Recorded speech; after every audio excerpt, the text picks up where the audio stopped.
Hello everyone.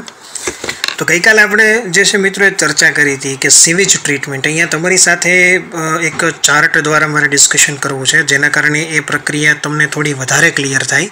આપણે લાસ્ટમાં biogas પ્રોડક્શનની વાત કરી હતી।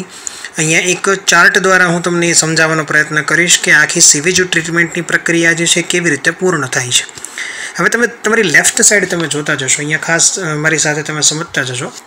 આપણે અહીંયાથી આ સિક્વન્સની અંદર આગળ વધીશું, તમે જોતા રહેજો ખાસ। सीवेज ट्रीटमेंटनी अंदर जो कीधुं छे के सीवेज जे छे एक पहलो जे प्राथमिक टाँको हशे एनी अंदर दाखल करवामां आवे छे, एटले आपणे एने नाम आपेलुं हतुं प्राथमिक सारवार। प्राथमिक सारवारमां आपणे खबर छे बे वस्तु थती हती। आपणे तो एक तो शुं करता हता तो के जे आपणुं जे सीवेज छे एने वारंवार सतत एनुं गाळण करता हता, कारण के एमांथी जे छे भौतिक द्रव्योनो निकाल थई जाय। मतलब जे मोटा मोटा द्रव्यो छे एने आपणे फिल्ट्रेशननी प्रक्रिया द्वारा दूर करी आपता हता। तो अहींया तमे जोई शकशो तमारी स्क्रीन पर के अहींया हूँ जे आ वात करी रह्यो छुं, अहींया आ वखते ए फिल्ट्रेशननी प्रक्रियानी वात करी रह्यो छुं। साथे बीजुं तमने कीधुं छे रेती अने पत्थरनुं अवसाधन। मतलब के जेटला रेती अने पत्थर हशे, अहींया तमे जोई शको छो रेती अने पत्थर हशे तो ए रेती अने पत्थर शुं छे तो के नीचे बेसी जाय छे, कारण के मोटा हशे, वधारे वजनमा हशे। हवे आपणी पासे बे ऑप्शन अहींया वधे छे। एक तो शू थाय छे मित्रों के अहींया जो मैं लखेलुं छे उपरनी बाजु तमे जोशो तो अहींया आपणे मेन्शन वस्तु करेली छे कि बहारनी तरफ आपणे शुं लई जईए छीए तो के आपणे प्राथमिक स्लज एमांथी जे बचे छे एने आपणे डिस्चार्ज करीए छीए। आपणे ख्याल छे आपणी पासे उपरनी बाजुए थोड़ोक एफ्लुएंट वधेलो छे। एफ्लुएंट जे छे ए एफ्लुएंटने आपणे तमे अहींया जोई शको छो आ सिक्वन्समां के एफ्लुएंटने आपणे द्वितीय सारवार माटे बीजा टाँकानी अंदर लई जईए छीए। हवे ज्यारे एफ्लुएंटने आपणे बीजा टाँकानी अंदर लई जईए छीए त्यारे शुं थाय छे तो के हवे आखी जे घटना छे ए मुख्यत्वे अहींया बनवानी छे। मेन प्रक्रिया जे छे ए अहींया थवानी छे। शुं थवानी छे एनी आपणे चर्चा करीए। तमे ज्यारे द्वितीयक सारवारनी अंदर आवो छो ने त्यारे अहींया जे एफ्लुएंट है एनी अंदर आपणे बे वस्तु एड करीए छीए। एक तो आपणे शक्य होय तो बहारथी ऑक्सिजन एड करीए छीए। अने गई काले मैं तमने बात करी थी कि आ जे पाणीनो टाँको हशे एनी अंदर मोटा मोटा इम्पेलर्स एटले के ब्लेंडरनी चक्री जेवा मोटा मोटा जे छे ए स्टीलना बनेला एवा इम्पेलर्स हशे। इम्पेलर्स एटले हलेसा जेवी रचनाओ हशे जे सतत ने सतत पाणीने हलावशे।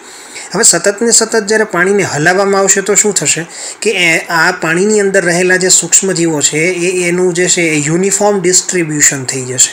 अने युनिफॉर्म डिस्ट्रीब्यूशन थवाना कारणे हवे आ पाणीनी अंदर जेटली पण कार्बनिक मतलब ऑर्गेनिक मेटर जेटला पण कार्बनिक द्रव्यो रहेला छे एनुं आ सूक्ष्मजीवो छे ने ए पाणीमां रहेला ऑक्सिजननी हाजरीमां शुं करवा मळशे तो कि ए छे एनुं विघटन करवानुं शरू करी देशे। एटले अहींया तमे ज्यारे पाणी लईने आव्या हता अहींया गई काले मैं तमारी साथे एक बात करी थी BOD एटले के बायोकेमिकल ऑक्सिजन डिमांड।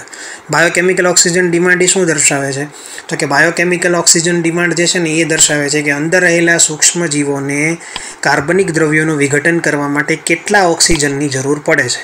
जेटलो वधारे ऑक्सिजननी जरूर पड़शे एटलुं पाणी वधारे दूषित अने एटलुं BOD नुं मूल्य वधारे। जेटलुं ओछुं जरूर पड़शे एटलुं पाणी ओछुं दूषित अने एटलुं BOD नुं मूल्य ओछुं।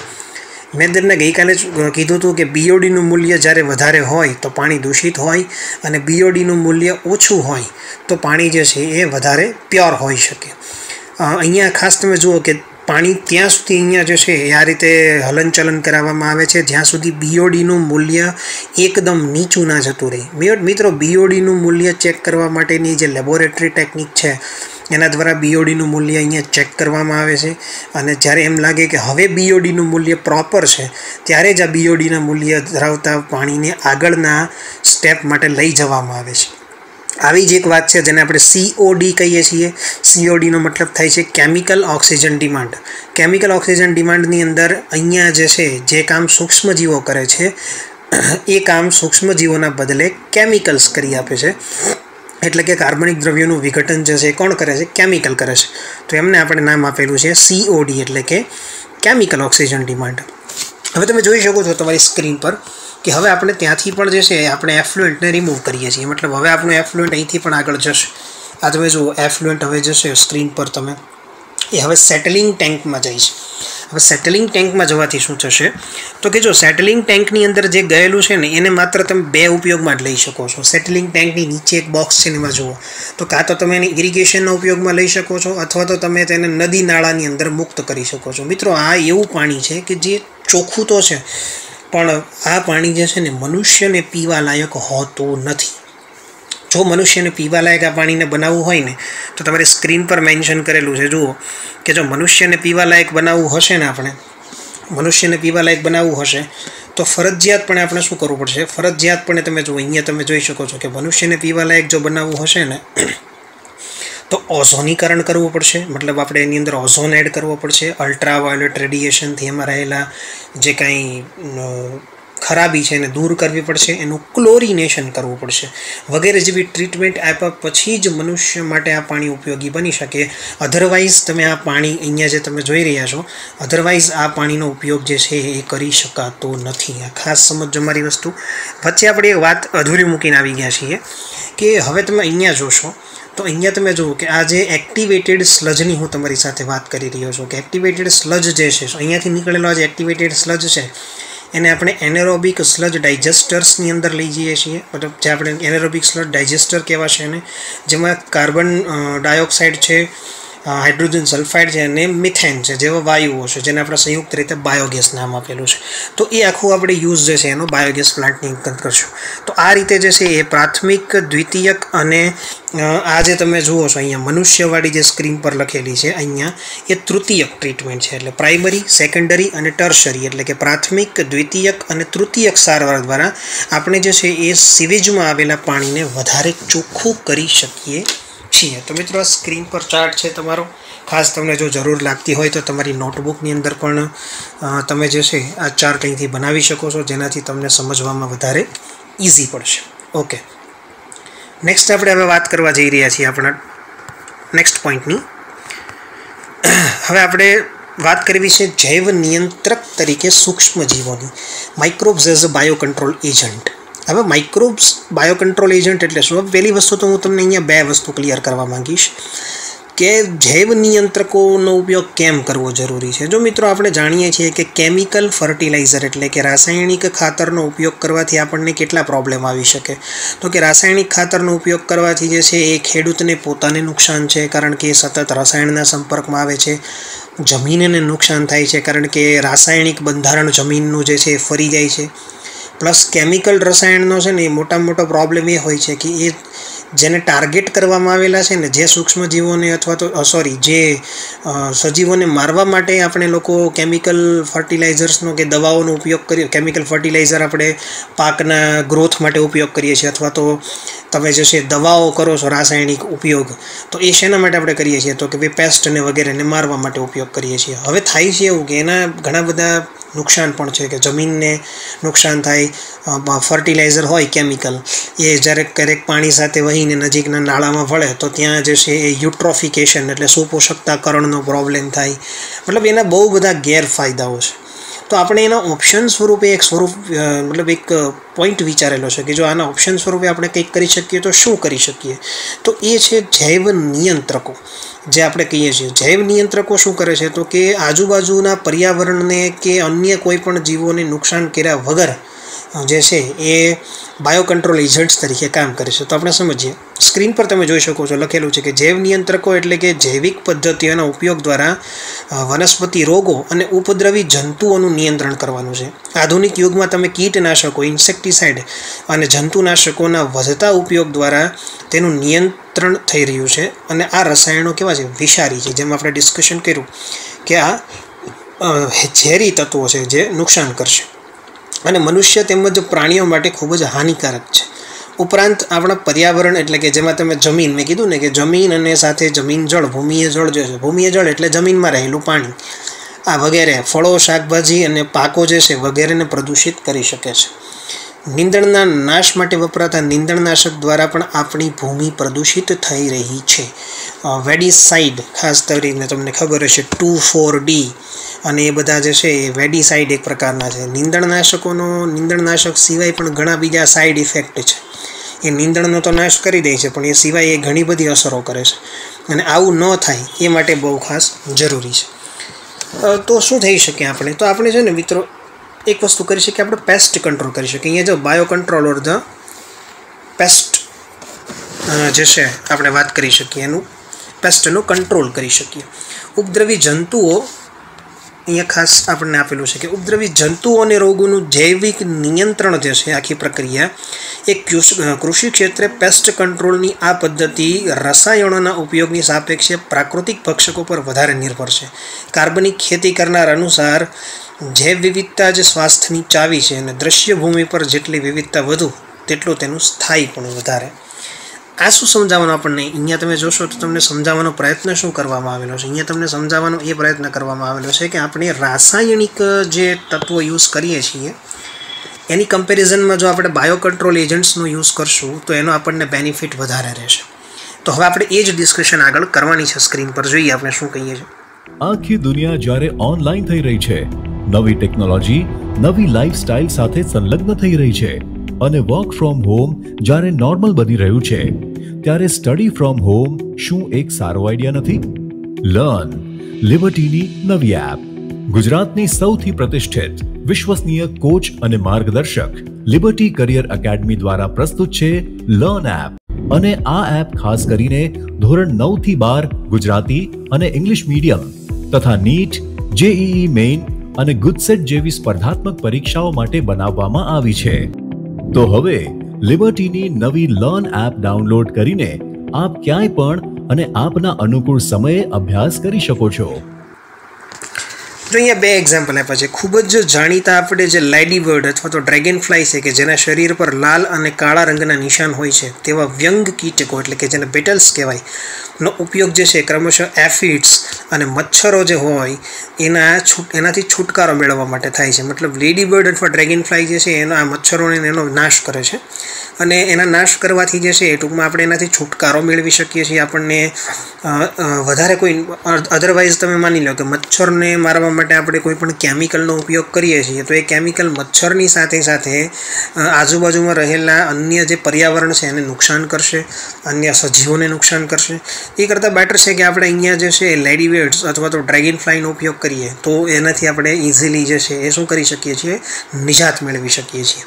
સેકન્ડ વાત કરવી છે મારે કે સૂક્ષ્મ જીવો જે છે એ જૈવ નિયંત્રણના ઉદાહરણ રૂપે બેસિલસ થુરન્જીનેસિસની આપણે અહીંયા વાત કરીએ છીએ. બેસિલસ થુરન્જીનેસિસ બહુ જ આજકાલ મહત્ત્વની વસ્તુ છે. મતલબ બેસિલસ થુરન્જીનેસિસ જે છે એ બેક્ટેરિયા છે જેનો ઉપયોગ આપણે ઘણી બધી જૈવ ટૂંકમાં GMO જેને આપણે કહીએ જીનેટિકલી મોડિફાઈડ ઓર્ગેનિઝમ્સના પ્રોડક્શનમાં કરીએ છીએ. બેક્ટેરિયાનો ઉપયોગ જે છે ને પતંગિયાની ઈયળના ઉપર નિયંત્રણ રાખવા માટે કરવામાં આવે છે. કેટરપિલર્સ હોય છે અથવા તો શુષ્ક બીજાણુ જે કહેવાય ડ્રાય સ્પોટ સ્વરૂપે તે પેકેટમાં પણ ઉપલબ્ધ છે અત્યારે બજારની અંદર. અને ખાસ બીજી તમે જોઈ શકો આગળ કીધું છે તમને કે વનસ્પતિઓ જેવી કે રાઈ અને ફળા વૃક્ષો પર પણ તેનો છંટકાવ કરવામાં આવે છે જ્યાં કીટકોના ડીમ્ફ જે લાર્વા વગેરે જે છે એ ખવાય છે. હવે થાય શું ખબર છે મિત્રો કે આજે તમે એનો છંટકાવ તો કરી દીધો છે, હવે એ કરશે શું? મિકેનિઝમ સમજી રાખીએ આખું. સમજો ખાસ મિકેનિઝમ શું છે. બેસિલસ થુરન્જીનેસિસ જે છે ને એ કીટકોના શરીરમાં જતું રહી. હવે બેસિલસ થુરન્જીનેસિસ કીટકોના શરીરમાં જાય, શરીરમાંથી એ ફરતું પાચન માર્ગમાં જાય, ફરતું એ મધ્યાંત્રમાં જાય જેને ઇંગ્લિશમાં મિડ ગટ એવું નામ આપેલું છે. હવે જ્યારે મિડ ગટની અંદર જશે ને તો આ બેસિલસ થુરન્જીનેસિસની અંદર જે છે ને એક ક્રાય નામનું પ્રોટીન આવેલું હોય છે. બેસિલસ થુરન્જીનેસિસની અંદર ક્રાય પ્રોટીનની હાજરી હોય છે, ક્રાય પ્રોટીન. અને આ ક્રાય પ્રોટીન જે છે એ શું છે તો કે એ એકચ્યુઅલી એનું પૂરું એ છે ને એક પ્રકારના પ્રોટીન જે છે એક પ્રકારનું વિષ ઉત્પન્ન કરે છે, ક્રિસ્ટલાઇઝ આપણે ટોક્સિન જેને કહીએ ઉત્પન્ન કરે. હવે આ શું કરશે કે આ જે ઝેર ઉત્પન્ન થાય છે એ ઝેર એને આ કીટકોના મિડગટની અંદર એટલે કે એનું જે મધ્યાંત્ર છે ને એની અંદર નાના કાણા પાડી દેશે, હોલ કરી દેશે.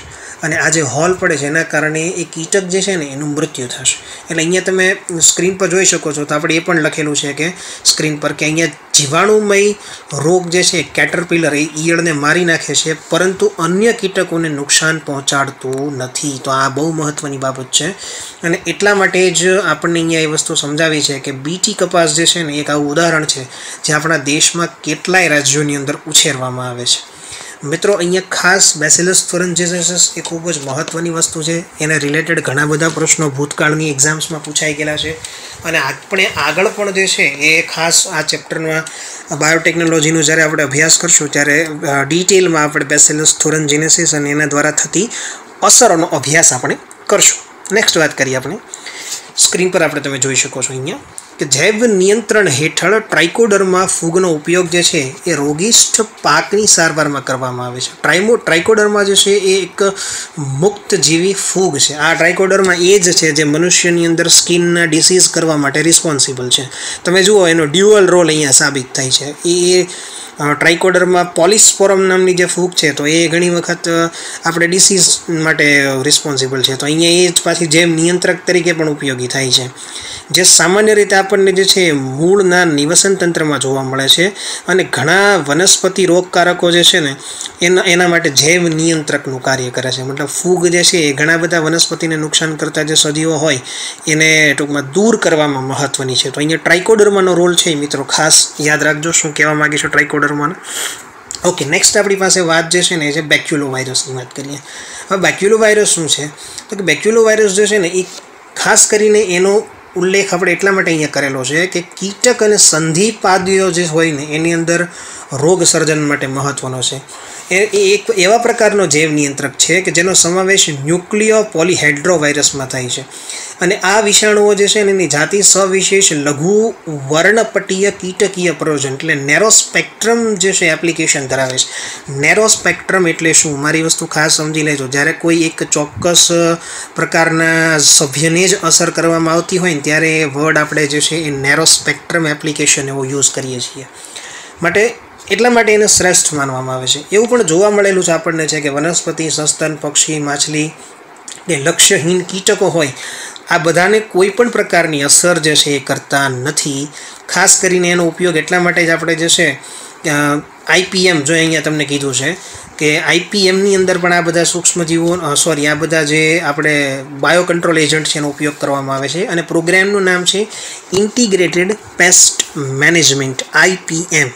ઇન્ટિગ્રેટેડ પેસ્ટ મેનેજમેન્ટ પ્રોગ્રામ અંતર્ગત જે છે વિવિધ દવાઓ વિકસાવવામાં આવેલી છે કે જેના દ્વારા આ પ્રકારની પેસ્ટ જે હોય છે ને એને કંટ્રોલ કરી શકાય છે, એનું નિયંત્રણ કરી શકાય છે. તો એ બહુ જ મહત્ત્વની બાબત છે અહીંયા આપણી પાસે. નેક્સ્ટ આપણે જો ડિસ્કશન કરીએ તો આપણને કીધું છે કે જૈવિક ખાતરો તરીકે સૂક્ષ્મજીવોની જો આપણે વાત કરીએ તો એમાં હાલની જો આપણી કન્ડિશન જોઈએ તો એની અંદર ઘણી બધી મહત્ત્વની બાબતો જે છે એની આપણે ચર્ચા કરી શકીએ. ખાસ તો અહીંયા એક વસ્તુ આપણે એ સમજવી જરૂરી છે કે માઇક્રોબ્સનો જ્યારે તમે બાયોફર્ટિલાઇઝર તરીકે ઉપયોગ કરો છો તો માઇક્રોબ્સનો બાયોફર્ટિલાઇઝર ઉપયોગ તરીકે કરવાની સાથે સાથે તમારે છે ને ભાઈ જો પર્યાવરણીય ચિંતાનું મુખ્ય કારણ જે છે ને એ કેમિકલ ફર્ટિલાઇઝર્સ છે. પણ જ્યારે તમે બાયોફર્ટિલાઇઝરનો ખેતીની અંદર ઉપયોગ કરો છો તો તમારે નિશ્ચિંત થઈ જવાની જરૂર છે, કારણ કે એ બહુ જ ફ્રેન્ડલી હોય છે મિત્રો, ઇકો ફ્રેન્ડલી હોય છે અને ખૂબ જ હેલ્પફુલ હોય છે. જેના કારણે શું થાય છે કે રાસાયણિક ખાતરો જે નુકસાન કરે છે એમાંથી એક પણ પ્રકારનું નુકસાન જે છે એ જૈવિક ખાતર તરીકે વપરાતા સૂક્ષ્મજીવો ક્યારેય કરતા નથી. તો આપણે નેક્સ્ટ એનું ડિસ્કશન કરીએ કે આ સૂક્ષ્મજીવોનો રોલ આ બાબતમાં શું હોય છે. નેક્સ્ટ જો સ્ક્રીન પર આપણે કીધું છે કે રાસાયણિક ખાતરોના વધુ પડતા ઉપયોગથી ઘણી બધી સમસ્યાઓ સર્જાઈ શકે છે, જેના પરિણામે કાર્બનિક ખેતી કરવા અને જૈવિક ખાતરોનો ઉપયોગ કરવા માટે જે છે એ લોકો પર દબાણ વધી રહ્યું છે. દબાણ વધી રહેવાનું રીઝન પણ એ છે કે અહીંયા છે ને જમીનની સંપૂર્ણ આખી જે ફળદ્રુપતા હોય એ અલ્ટર થઈ જતી હોય છે ઘણી વખત, અને આવું ન થાય એ માટે આ યુઝ કરવો બહુ જરૂરી હોય છે. હવે લોકો ઓર્ગેનિક ફાર્મિંગ તરફ બહુ વળી રહ્યા છે. તમે જોશો તો અત્યારે ખાસ બજારની અંદર જે શાક માર્કેટ હોય અથવા તો ફ્રૂટ માર્કેટ હોય આ બધાની અંદર ઓર્ગેનિક ફૂડ જે છે ઓર્ગેનિક ફૂડની ડિમાન્ડ વધી રહી છે.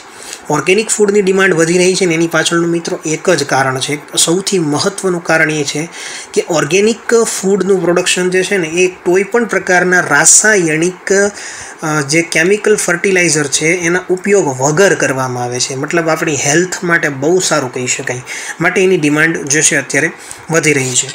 નેક્સ્ટ આપણે ડિસ્કશન કરીએ તો જો અહીંયા ખાસ આપણને કીધું છે કે જૈવિક ખાતરો એવા સજીવો છે કે જે ભૂમિને પોષક તત્વોથી સમૃદ્ધ બનાવે છે. ખાસ કરીને તમે જુઓ તો બેક્ટેરિયા છે, પછી ફૂગ છે, સાઇનોબેક્ટેરિયા અથવા તો એને તમે લોકો લીલ એવો શબ્દ એના માટે વાપરો છો. આ બધા મહત્ત્વના છે. આપણે નેક્સ્ટ એમાં જો જોઈએ એમાં કીધું છે આપણને કે શિંબી કુળની વનસ્પતિઓ જે છે એમાં આપણને રાઇઝોબિયમ જોવા મળે છે. રાઇઝોબિયમ શું કરશે તો કે રાઇઝોબિયમ જે છે ને એ શિંબી કુળની વનસ્પતિ સાથે જે છે એ મૂળ ગંડિકાનું નિર્માણ કરે છે. એને નોડ્યુલ્સ કહેવાય. એના માટે અંગ્રેજીમાં શબ્દ છે મૂળ ગંડિકા. અંગ્રેજીમાં એના માટે આપણે શબ્દ વાપરીએ છીએ રૂટ નોડ્યુલ્સ. એને રૂટ નોડ્યુલ્સ કહેવાય. રૂટ નોડ્યુલ્સ જે છે એટલે એને મૂળ ગંડિકા તરીકે આપણે ઓળખીએ છીએ. અને આ મૂળ ગંડિકાઓ જે છે એની અંદર રાઇઝોબિયમ બેક્ટેરિયા રહેલા છે. અહીં આ એક પ્રકારનું સહજીવન છે. સહજીવનમાં શું થાય છે તો કે રાઇઝોબિયમ જે છે એ વનસ્પતિને નાઇટ્રોજનનું સ્થાપન કરી આપે છે. એના પરિણામ સ્વરૂપે વનસ્પતિ જે છે એ રાઇઝોબિયમને શુગરયુક્ત દ્રવ્યો જે છે એને ખોરાક તરીકે આપે છે. મતલબ આ બંને અહીંયા કોઈ એક સહજીવનના ભાગરૂપે જે છે એ ભેગા થયેલા છે. તો આ રીતે જે છે એ આખે બેક્ટેરિયાની અંદર બેક્ટેરિયા જે છે એ વાતાવરણમાં નાઇટ્રોજનનું સ્થાપન કરી અને આપણને હેલ્પફુલ થઈ શકે છે. જરૂરી નથી કે વાતાવરણમાં નાઇટ્રોજનનું સ્થાપન જે છે એ માત્ર સહજીવી રાઇઝોબિયમ જ કરે. આ સિવાય કેટલાક જે છે મુક્તજીવી નાઇટ્રોજનનું સ્થાપન કરતા પણ સજીવો છે એની આપણે વાત કરીએ. આગળ જો આપણે કીધું છે કે વનસ્પતિ માટે પોષક ઘટક તરીકે ઉપયોગમાં લેવામાં આવે છે અને અન્ય બેક્ટેરિયા જે ભૂમિમાં મુક્તજીવી તરીકે છે. આગળ તમે રાઇઝોબિયમ છે સહજીવી, જો તમને એક્ઝામની અંદર પૂછી શકાય રાઇઝોબિયમ સહજીવી છે, જ્યારે મુક્તજીવીમાં તમને કીધું છે એઝોસ્પાયરિલમ અને એઝોટોબેક્ટર. આ કોઈની સાથે સહજીવન નથી ધરાવતા. આ પોતાની રીતે મુક્ત રીતે જમીન જે છે એમાં નાઇટ્રોજનનું સ્થાપન કરી આપે છે. અને નાઇટ્રોજનના સ્થાપન બાદ તમે આગળ આપણે જ્યારે વનસ્પતિમાં પોષણ રિલેટેડ ચેપ્ટરનું ડિસ્કશન કરશું ત્યારે નાઇટ્રોજન ચક્ર અને બધી બાબતોનું જે છે વધારે ડિટેલમાં આપણે ચર્ચા કરશું. નેક્સ્ટ વાત કરીએ આપણે માઇકોરાઇઝા. માઇકોરાઇઝા શું છે? જો માઇકોરાઇઝાને આપણે ગુજરાતીમાં શબ્દ એના માટે ઉપયોગ કરીએ છીએ આપણે કવકજાળ. કવકજાળ એટલે બીજું કાંઈ નથી પણ ઓલમોસ્ટ ઘણી બધી મોસ્ટ ઓફ બધી વનસ્પતિ જે છે ને એ પોતાના મૂળની અંદર ગ્લોમસ જાતિની જે ફૂગ છે એ ખાસ એની સાથે એક પ્રકારનું સહજીવન રચે છે. અને આ સહજીવન જે છે ને એને જ આપણે લોકો માઇકોરાઇઝા કહીએ છીએ. માઇકોરાઇઝા અથવા તો એના માટે ગુજરાતીમાં શબ્દ છે કવકજાળ. હવે કવકજાળ જે છે એ શા માટે ઇમ્પોર્ટન્ટ છે? આ પ્રશ્ન નીટની અંદર પૂછાઈ ગયેલો છે મિત્રો. ખાસ સમજો, આ પ્રશ્ન પૂછાઈ ગયેલો છે કે કવકજાળ શા માટે મહત્ત્વની છે. ફોસ્ફરસ, જુઓ અહીંયા શબ્દ આપેલો છે ફોસ્ફરસ. ફૂગ જે છે ને એ સહજીવી તરીકે ભૂમિમાંથી ફોસ્ફરસનું શોષણ કરી આપે. પરિણામ સ્વરૂપે વનસ્પતિને ફોસ્ફરસ મળશે.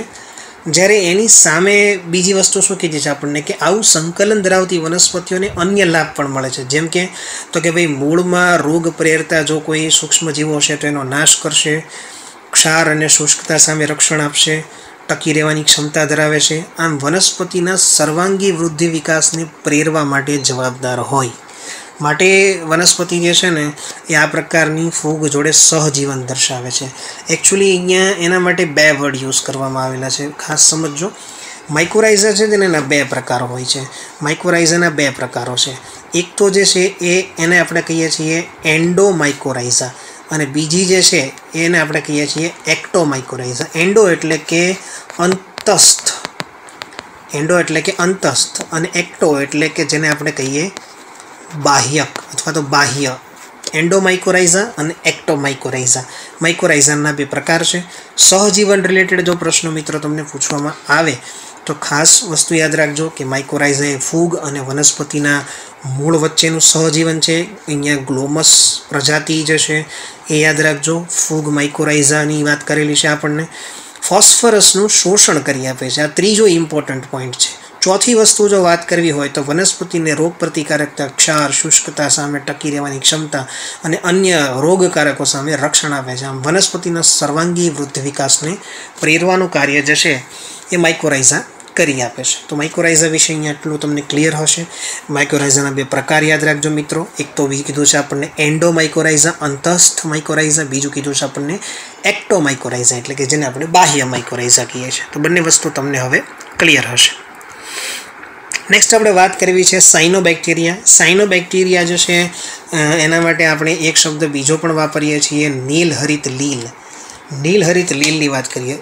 ટેકનિકલી જો જોવા જાઓ તો સાયનોબેક્ટેરિયા જે છે એ પૃથ્વી પર પહેલાં એવા સૂક્ષ્મજીવો હતા કે જે ઓક્સિજનનું પ્રોડક્શન કરતા હતા. મતલબ પ્રથમ વેવ પ્રકાશ સંશ્લેષણ કે જે ઓક્સિજન ઉત્પન્ન થયું, આ તમારી નોલેજ માટે કહું છું, યાદ રાખજો, ખાસ પ્રશ્ન પૂછાઈ શકે. પહેલી વખત ઓક્સિજન ગેસનું નિર્માણ જો પૃથ્વી પર થયું હોય તો એ કરવા માટે રિસ્પોન્સિબલ જે છે એ કોણ હતા? તો કે સાયનોબેક્ટેરિયા રિસ્પોન્સિબલ હતા, જેમણે આ વસ્તુ કરીને આપેલી છે. સાયનોબેક્ટેરિયાની જો તમે વાત કરો તો સાયનોબેક્ટેરિયા જે છે એ સ્વયંપોષી સૂક્ષ્મજીવો છે જે જલીય તેમજ સ્થલીય વાતાવરણમાં જોવા મળે છે અને મોટાભાગના વાતાવરણમાં નાઇટ્રોજનને સ્થાપિત કરે છે. અહીંયા એનાબીના, નોસ્ટોક અને ઓસિલેટોરિયા તમને એના એક્ઝામ્પલ તરીકે આપેલા છે સાયનોબેક્ટેરિયાના. કયા કયા છે? તો કે નીલહરિત લીલ છે મિત્રો, આ બધી તમે જાણો છો. એનાબીના છે, નોસ્ટોક છે કે ઓસિલેટોરિયા છે, વગેરે જે છે એ એની સાથે સંકળાયેલી છે. ખાસ કરીને ડાંગરના ખેતરમાં સાયનોબેક્ટેરિયા જૈવિક ખાતર તરીકે ખૂબ જ ઉપયોગી ભૂમિકા ભજવે છે. નીલહરિત લીલ એટલે બ્લુ ગ્રીન આલ્ગા પણ ભૂમિમાં કાર્બનિક દ્રવ્યનો ઉમેરો કરે છે અને જમીનની ફળદ્રુપતામાં પણ ખાસ કરીને વધારો કરી આપે છે. જો ડાંગરના ખેતરમાં સાયનોબેક્ટેરિયાનો યુઝ જે આપણે આ વાત કરી રહ્યા છીએ કે જૈવિક ખાતર તરીકે થતો હોય છે, નીલહરિત લીલ બ્લુ ગ્રીન આલ્ગા જે છે એ ભૂમિમાં કાર્બનિક દ્રવ્યનો ઉમેરો પણ કરી આપે છે, જમીનની ફળદ્રુપતામાં વધારો કરે છે. અહીંથી પ્રશ્ન મિત્રો એક નીટમાં આ પ્રશ્ન પૂછી નાખવામાં આવેલો હતો. અહીંયા હું તમારી સાથે એ જ ચર્ચા કરવા માગીશ કે ટૂંકમાં પ્રશ્ન એવો પૂછવામાં આવેલો હતો કે કયા ટાઈપના સાયનોબેક્ટેરિયા જે છે એનો ઉપયોગ આપણે ડાંગરના ખેતરોની અંદર કરીએ છીએ. તો આ વસ્તુ જે છે આપણને ખાસ ડિસ્કશનમાં યાદ હોવી જોઈએ. માટે હું અહીંયા ફરીથી એક વખત તમને આ વસ્તુ રિવાઇઝ કરી રહું છું કે બાયો ફર્ટિલાઇઝર તરીકે જો તમે નાઇટ્રોજન ફિક્સિંગ બેક્ટેરિયાની વાત કરતા હશો તો એમાં એક તો તમે વાત કરશો રાઇઝોબિયમની. જો તમે સિમ્બાયોટિક એટલે કે સહજીવન બેક્ટેરિયાની વાત કરો છો તો એમાં એક આવશે રાઇઝોબિયમની. જો હું થોડું એક્સ્ટ્રા વાત કરું છું તમને કે રાઇઝોબિયમ જે છે એ રૂટ નોડ્યુલ્સની અંદર લેગ્યુમ્સ એટલે કે શિંબી કુળની જે વનસ્પતિઓ છે એના માટે મહત્ત્વનું છે. જ્યારે તમે લીફ નોડ્યુલ્સ જેમ રૂટ નોડ્યુલ્સ છે એટલે રૂટમાં મૂળમાં હોય, એવી રીતે લીફ નોડ્યુલ જે છે એ પર્ણમાં હોય અને લીફ નોડ્યુલ્સ જે છે એના માટે રિસ્પોન્સિબલ છે ઝેન્થોમોનાસ. આ જરૂર પડે તો પોઈન્ટ નોંધી લેજો, ઝેન્થોમોનાસ લીફ નોડ્યુલ દ્વારા સહજીવન કરી અને નાઇટ્રોજન સ્થાપનની પ્રક્રિયામાં મહત્ત્વના છે. તમે ફ્રી લિવિંગ તો તમારી સ્ક્રીન પર તમને આપેલા જ છે. એનાબીના જે છે, ત્યાર પછી આપણે વાત કરી છે નોસ્ટોક છે, ઓસિલેટોરિયા. પણ જો અહીંયા વધારે વાત કરું તો એક એઝોટોબેક્ટરની આપણે વાત કરીએ. ફ્રી લિવિંગ બેક્ટેરિયાની મારે વાત કરવી છે. હું પહેલાં તમારી સાથે ફ્રી લિવિંગ બેક્ટેરિયા, તમે અહીંયા જે વાત કરો છો એ અલગ વાત છે આખી. તો ફ્રી લિવિંગ બેક્ટેરિયામાં એક હશે એઝોટોબેક્ટર જે છે એ એરોબિક એટલે કે ઝારક શ્વસન કરતા બેક્ટેરિયા છે. ક્લેબ્સિએલા જે છે એ પણ ઝારક છે અને એઝોસ્પાઇર્યુલમ એ પણ ઝારક છે. તો ખાસ એમાં યાદ રાખશું આપણે. અને સિમ્બાયોટિક એટલે કે સહજીવન ધરાવતા જો સાયનોબેક્ટેરિયાની વાત કરવામાં આવે તો એની અંદર આપણે એનાબીના જે છે આપણને એ ખાસ જોવા મળે છે. અહીંયા મોસ્ટ પ્રોબેબલી જે છે અહીંયા એનાબીનાની જ આપણે મોસ્ટલી વાત કરીએ છીએ. અને નેક્સ્ટ આપણે જે ડિસ્કશન કરવી છે એ છે ફ્રી લિવિંગ સાયનોબેક્ટેરિયા એટલે કે મુક્તજીવી સાયનોબેક્ટેરિયા જે હશે તો એની અંદર એનાબીના, નોસ્ટોક, ઓસિલેટોરિયા, પછી એલોસીરા. હવે એલોસીરા વિશે ખાસ નોંધી રહેજો, ઘણીવાર એને ઓલોસીરા પણ કહે છે. એલોસીરા જે છે એ ખાસ જે છે એ પેડીફિલ્ડ એટલે કે ડાંગરના ખેતરોની અંદર ઉછેરવામાં આવશે. અને એક છે સેલેન્ડ્રોસ્પર્મમ જે છે એ ખાસ યાદ રાખજો. તો અહીંયા મિત્રો પેડીફિલ્ડ માટે એલોસીરા નોંધી લેજો તમારી બુકની અંદર. તો આટલી ડિસ્કશન આપણને જે છે એ અહીંયા ખાસ કરેલી છે. આ બધાના ઉપયોગ દ્વારા કેટલાક આપણને ફાયદા થાય છે. કયા કયા ફાયદા થાય છે જરાક આપણે પોઈન્ટ આઉટ કરી લઈએ. તો ન્યુટ્રિયન્ટ્સ જે હોય છે ન્યુટ્રિયન્ટ જે છે ન્યુટ્રિશન એનો જમીનમાં વધારો થાય છે, જમીનના બંધારણમાં સુધારો થાય છે, સોઇલ સ્ટ્રક્ચર સારું બને છે, પાણીને જે છે ધારણ કરવાની ક્ષમતા, જલધારક ક્ષમતા જેને અંગ્રેજીમાં વોટર હોલ્ડિંગ કેપેસિટી કહેવાય. તો મિત્રો અહીંયા છે ને જમીનની વોટર હોલ્ડિંગ કેપેસિટી વધે છે. જમીનની પીએચ સોઇલની જે છે એ બહુ મહત્ત્વની વસ્તુ છે. પીએચ જો સોઇલની સારી ના હોય તો પાક લેવામાં તકલીફ પડે છે. માટે સોઇલની પીએચ જળવાવી ખૂબ જ જરૂરી છે. અને સૌથી મહત્ત્વની વસ્તુ કે આ બધા ઉપયોગ દ્વારા આજુબાજુનું પર્યાવરણ જે છે એ દૂષિત થતું નથી. તો આટલા પોઈન્ટ ખાસ તમારે એની અંદર જે છે યાદ રાખવાના છે. આ સિવાય થોડાક ડેટાબેઝ આપણે જો વાત કરીએ તો વર્લ્ડની અંદર જે છે સૌથી વધારે કન્ઝપ્શન કેમિકલ ફર્ટિલાઇઝેશનનું જો કોઈ કરતું હોય તો એ માત્ર ભારત દેશ છે. લગભગ વાર્ષિક 20 મિલિયન ટન જેટલો કેમિકલ ફર્ટિલાઇઝર્સ જે છે રાસાયણિક ખાતર એનો ઉપયોગ આપણા દ્વારા કરવામાં આવે છે. સૌ પ્રથમ બાયોહર્બિસાઇડ શબ્દ સમજો ખાસ તરીકે જે ફૂગનો ઉપયોગ કરવામાં આવેલો હતો એ ફૂગ જે ફાઇટોપ્થોરા ટેલ્મિવોરા જેનો ફર્સ્ટ ઉપયોગ કરવામાં આવેલો હતો. એના બિના નોસ્ટોક એલોસીરા જે છે એ વાર્ષિક 20થી 30 કિલોગ્રામ પ્રતિ હેક્ટર જેટલા નાઇટ્રોજનનું સ્થાપન કરવા માટે રિસ્પોન્સિબલ છે. તો ખાસ આ બધા પોઈન્ટ જે છે એ તમારે આ બુકની અંદર નોંધી લેજો. એક્ઝામને દ્રષ્ટિએ કંઈક ને કંઈક આપણને ઉપયોગી છે. સૌ પ્રથમ વખત જે બાયો ઇન્સેક્ટિસાઇડ આપણે મેળવેલું હતું એ આપણે બેસિલસ થુરનજીનેસિસમાંથી મેળવેલું હતું. તો આ અહીંયા આપણી સામે કેટલીક મહત્ત્વની જે છે પોઈન્ટ તમને મેં ડિસ્કસ કરાવેલા છે, નોંધી લેજો ખાસ. એક્ઝામની અંદર પૂછી શકાશે. ચેપ્ટરની અંદર આખું ચેપ્ટર NCERTમાંથી ખૂબ જ સારી રીતે તૈયાર કરી લેજો. તમારી જે ટેક્સ્ટ બુક છે એમાંથી ખાસ સારી રીતે તૈયાર કરી લેજો. અને એક બુકની અંદર અથવા તો તમારી પાસે જે હેન્ડઆઉટ અથવા 4-5 તમે પેજ બનાવતા હોય એમાં દરેક ડેટા જો અહીંયા તમને જ્યારે પ્રશ્ન પૂછવામાં આવશે ત્યારે તમને સૂક્ષ્મજીવોના અથવા તો સજીવોના નામ યાદ હોવા જરૂરી છે. આ આખું ચેપ્ટર સમજવાની સાથે સાથે મેમરાઇઝ કરવું પડશે, યાદ રાખવું પડશે. અને તો જ આપણે જે છે એ પેપરની અંદર જ્યારે આ ક્વેશ્ચન પૂછાશે આ ચેપ્ટરમાંથી તો આપણે આન્સર આપવા માટે કેપેબલ હશું. તમારી પાસે જે બી મટીરિયલ્સ અવેલેબલ હોય એ મટીરિયલ્સમાંથી ખાસ MCQ પ્રેક્ટિસ કમ્પ્લીટ કરવી, જેનાથી તમને એક સારો એવો બેનિફિટ મળે. નેક્સ્ટ જ્યારે આપણું સેશન હવે સ્ટાર્ટ થશે ત્યારે થોડીક તમારી સાથે નીટની પ્રિપરેશનમાં બાયોલોજી વિષયની અંદર હાઈ સ્કોર કેવી રીતે કરવો એનો આપણા ચેપ્ટરની વચ્ચે જ હું એક સ્લાઇડમાં તમને એ વસ્તુ સમજાવીશ કે તમે કઈ રીતે તમારા સિલેબસને એવી રીતે ડિવાઈડ કરી શકો કે જેના કારણે તમારું રિઝલ્ટ જે છે એ વધારે સારું આવે. So thank you everyone. Keep practising, practice કરતા રહો, વારંવાર MCQ સોલ્વ કરતા રહ્યો અને વારંવાર રીડિંગ કરતા રહ્યો. બાયોલોજીમાં આપણો ટાર્ગેટ જે છે એ મેક્સિમમ સ્કોર કરવાનો છે અને આપણે જેટલો મેક્સિમમ બાયોલોજીની અંદર સ્કોર કરી શકીએ એ આપણી માટે બહુ જ મહત્ત્વનું રહેશે. આપણા મેડિકલ એન્ટ્રન્સ એક્ઝામમાં MBBSના એડમિશનની અંદર આપણી માટે બહુ મહત્ત્વનું રહેશે. Thank you. આખી દુનિયા જ્યારે ઓનલાઈન થઈ રહી છે, નવી ટેકનોલોજી નવી લાઈફસ્ટાઈલ સાથે સંલગ્ન થઈ રહી છે અને વર્ક ફ્રોમ હોમ જ્યારે નોર્મલ બની રહ્યું છે ત્યારે સ્ટડી ફ્રોમ હોમ શું એક સારો આઈડિયા નથી? લર્ન લિબર્ટીની નવી એપ. ગુજરાતની સૌથી પ્રતિષ્ઠિત વિશ્વસનીય કોચ અને માર્ગદર્શક લિબર્ટી કરિયર એકેડમી દ્વારા પ્રસ્તુત છે લર્ન એપ. લર્ન એપ આપને ઘરે બેઠા કોચિંગ ક્લાસમાં મળતું શિક્ષણ પૂરું પાડે છે અને આ એપ ખાસ કરીને ધોરણ 9 થી 12 ગુજરાતી અને ઇંગ્લિશ મીડિયમ તથા નીટ, JEE મેઇન અને ગુજસેટ જેવી સ્પર્ધાત્મક પરીક્ષાઓ માટે બનાવવામાં આવી છે. ઓનલાઈન કોર્સમાં જોડાવા માટે ગૂગલ પ્લે સ્ટોરમાંથી લર્ન એપ ડાઉનલોડ કર્યા બાદ સૌપ્રથમ રજીસ્ટર કરવું, જેમાં તમારું full name, email ID, mobile number તથા તમારો પાસવર્ડ સેટ કરવો. હવે આપને મોબાઈલ પર SMS દ્વારા OTP મળશે તથા ઈમેલ ID પર આવેલ કન્ફર્મેશન લિંકમાંથી તમારું અકાઉન્ટ વેરીફાઈ કરાવવું. ત્યારબાદ એપ્લિકેશનમાં તમારા ઈમેલ ID તથા પાસવર્ડથી લોગિન કરવાનું રહેશે. લોગિન થયા પછી હોમ પેજમાં સૌપ્રથમ આપનું ધોરણ સિલેક્ટ કરો. તેમાં સિલેક્ટ કરવાથી આપને બેચની વિગતો ઉપરાંત ક્લાસીસ, ટેસ્ટ્સ, સ્ટડી મટીરિયલ તથા બીજી વિશેષ માહિતી જોવા મળશે. એક વખત આ પ્રક્રિયા પૂરી થયા પછી બાય નાવ બટન ક્લિક કરીને આપેલ પેમેન્ટ ઓપ્શન્સમાંથી કોઈ પણ ઓપ્શન જેવા કે ડેબિટ કાર્ડ, ક્રેડિટ કાર્ડ અથવા ગૂગલ પે સિલેક્ટ કરીને તરત જ એનરોલ કરી શકો છો. હવે આપની નક્કી કરેલી બેચ ખુલશે. નમસ્તે વિદ્યાર્થી મિત્રો. અને અનુકૂળતા પ્રમાણે આપ નિષ્ણાંત શિક્ષકો દ્વારા સમજાવવામાં આવેલ લેક્ચર સેશન્સ જોઈ શકો છો. આ લેક્ચરને વધુ સમજવા માટે PDF મટીરિયલ્સ ડાઉનલોડ કરી શકશો.